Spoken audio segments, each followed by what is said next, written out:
Hello everyone and welcome back to Whiskey Wednesday. Been away for a little bit.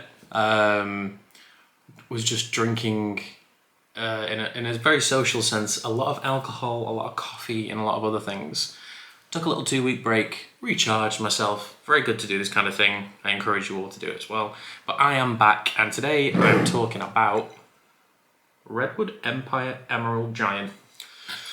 There is a bit of a story behind this for me, and a comparison that I'm going to make, which some of you may or may not agree with. I was in a bar recently with my girlfriend, and we were waiting for some of our friends to arrive for a meal, and I saw all 3 of these Redwood Empire bottles behind the bar. It's the Blues Kitchen in Manchester. Great food, by the way. And I was like, you know what, I've been wanting to give these things a go for a while. I need some new American whiskies because I'm running out of American whiskey. It's mostly Scotch right now, which is quite unusual for me. And I just picked the rye, was like, oh, I'll give it a go, and instantly fell in love with it. I haven't tried the other 2 yet. But this is made in Sonoma County, California. It is 95% rye, 5% malted barley. So this is a true old school style of rye. It's at least 4 years old.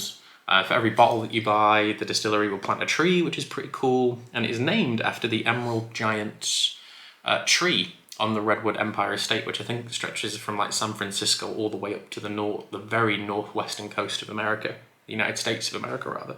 It's a 359-foot tree. That's pretty big.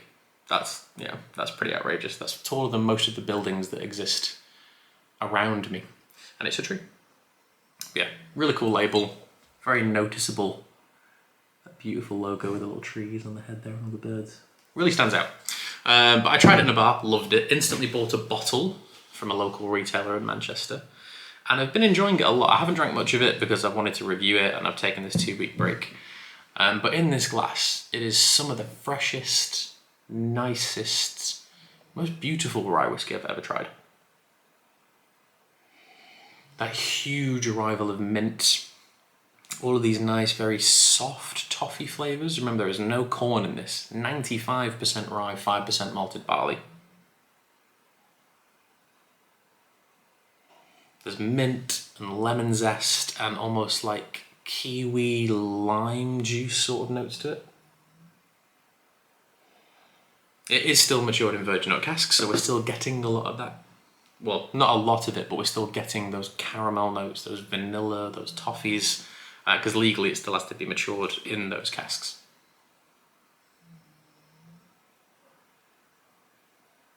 It's just, it reminds me of like, we have something in the northwest of England, although most people in England have probably tried it. It's called Kendal mint cake, and it's essentially it's a white bar of sucrose, essentially, and it's given to mountain climbers, but it's made in Kendal, which is probably about an hour and a half north of where I am, and it's designed to like keep your energy up while you're climbing all these big fells and mountains and things, and it honestly just reminds me of that. But as a result of it reminding me of that, you get the connotations of these big open fields, loads of greenery, fresh mountainous air. And I've never been to Sonoma County, California. I've never seen redwood trees in real life. Watched many a film and TV show that take place through there though, and I'm kind of envisioning myself walking through these kind of like scattered sunlit paths that are just surrounded by giant trees with this Kendal mint cake in my hand. But there's loads of that fresh citrus too.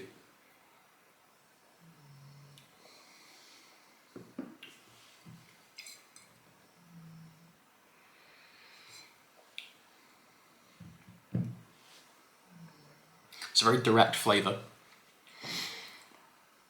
At least 4 years old, 95% rye.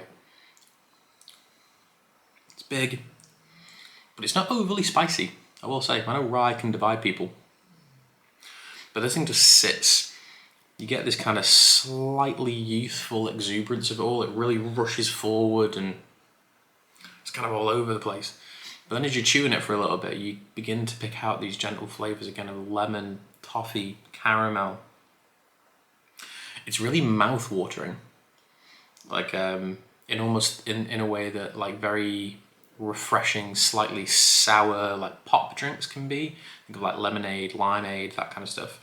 It has that like mouth-watering, slightly tart freshness. The finish is a little bit more youthful, I will say, but again, I don't mind that. They're very honest with the age statements on the front of this. Oh, it tells you how old the tree is just there. It's 1,180 years old. There you go. Is that older than... Yeah, that's like, that tree is older technically than Great Britain. Or even England, technically. Fun fact. And then you go back to smelling it, and it is this mint entwined with toffee that I just love. With a little bit of youth on the finish. Again, just reminds me that, you know, really good rye whiskey doesn't have to be very old. It doesn't have to be very expensive. I think this bottle cost me about £47. And now the bits some people are going to get a bit angry about, especially very classical bourbon enthusiasts and rye enthusiasts. This thing costs significantly less money than this does. This is a 2017 bottling of Sazerac 18. And just to get something out of the way, I am very honoured to own this. I discovered this bottle on a shelf in March 2020, about a week before the world shut down from COVID. And I was just like, there is no way this is real. I was convinced it was fake. And they went, no, we just have one. So I bought it, and I'm a good chunk through it. And I love this whiskey. I'm very honoured to own it.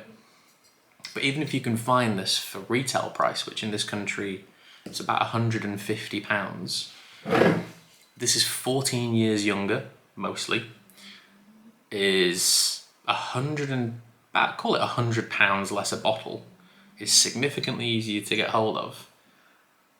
And in all honesty, I think this is a better rye whiskey. This is a fabulous whiskey, very old. You're not going to find a lot of old rye whiskey. But because it's made by Buffalo Trace, I think their rye mash bill is only like 51, maybe 53%. It's not a particularly high rye mash bill. Because this is the same liquid that goes into the regular Sazerac rye. It's just that's a 6-year-old. This is an 18-year-old.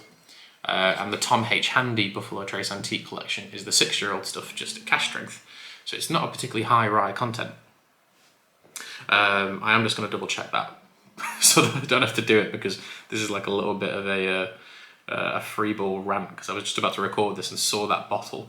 But I'm pretty sure Buffalo Trace's rye content in their rye mash bill is only about 51.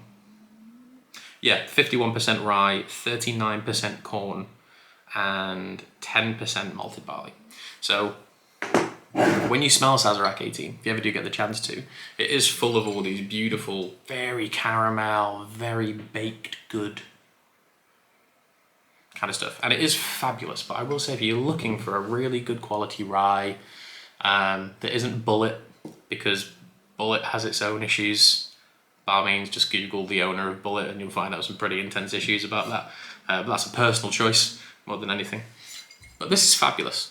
This is really, really good. And if you tried Rittenhouse, if you've tried Old Overholt, if you've tried Woodford Rye, if you've tried the new Jack Daniels, relatively new Jack Daniels Rye stuff, which is actually very good, this should just be put on your shelf, because it is fabulous.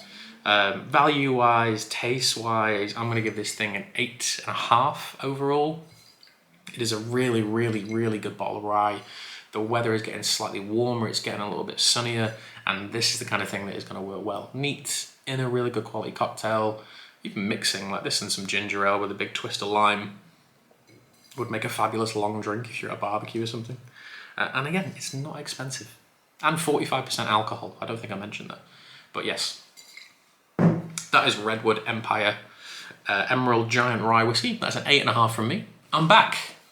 We've got more Scotch whisky coming up, more American whisky, some French whisky. But yeah, I'll see you all next week. Cheers.